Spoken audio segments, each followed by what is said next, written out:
Hello and welcome back to A Better World. This is your host Mitchell J. Rabin, and I'm very glad you're joining us again today. Today we're going to have another very interesting show. We have with us as our guest in our studio Debbie Ford, who is the author of numerous books, the last one of which is The 21-Day Consciousness Cleanse. And this is an opportunity to experience actually a lot of Debbie's work in one fell swoop, so to speak. She takes a lot of the teachings that she has been giving to us for years in all of her books, and condenses it in a very practical way into a 21-step program for us all to kind of follow and do that necessary cleansing and looking and self-review that is so important to the idea that we have on our show of creating a better world. It's not just tinkering with the outside, it's actually first tinkering with the inside. So it's a pleasure to have you on the show, Deb. Ah, thank you so much for having me. Absolutely. I love that word, tinkering. You know? Yeah, I haven't heard that in a while, but tinkering with the internal world. Tinkering, yeah. exactly. It's like, you know... A little adjustment, a little shift right, in exactly, the inner world. Exactly. These days, people use the word tweaking. Tweaking, yes. But tinkering has a little bit more of a classic edge to it, you know? Love it. Yeah. So this book is, in some ways, a condensing of so much of what you've done, and it's very opening, it's very heartfelt. Why don't you tell us a little bit about, like, what did you have in mind for all of us?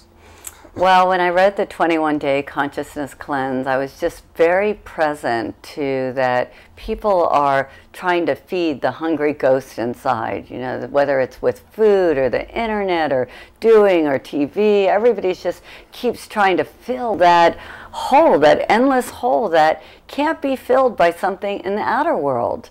That it's there so that we'll reconnect with our inner world, that we'll reconnect with that power, that source, that can give us the love that we're looking for, that can provide us with the opportunities and the eyes to see greater realities. And so the 21-Day Consciousness Cleanse is that process of unhooking from the outer world. I always see it like little bungee cords, you know, like where we have to unhook from all the people we've given our power away to, all of our worries, our fears, our concerns, and hook back into our internal world and reconnect with that power that is greater than our self.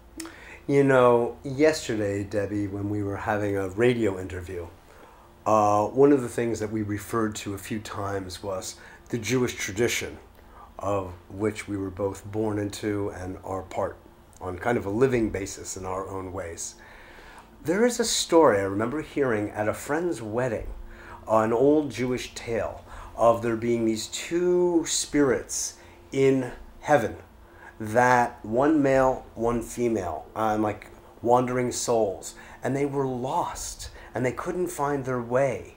And yet when they sensed each other and then they saw each other, they went, oh my God, my other half, that which completes me in another person.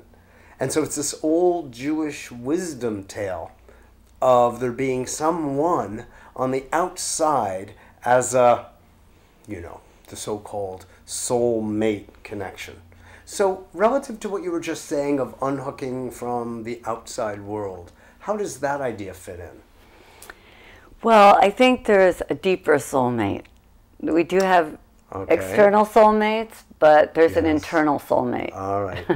That was good. I like that. Okay. And without finding that one, you're going to have a lot of problems when you do find your soulmate in the outer world, as most people know.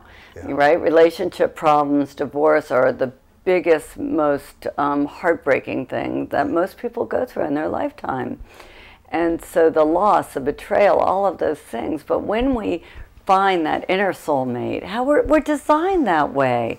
We're designed with that resource that is worth billions of dollars. You know, we don't have to pay for it. We can close our eyes. It's infinite. It always wants to give us creative ideas and tell us where to go and where to not go if we would only listen. Yes, right. And so the small, still voice within that does guide us. And It's our highest intelligence.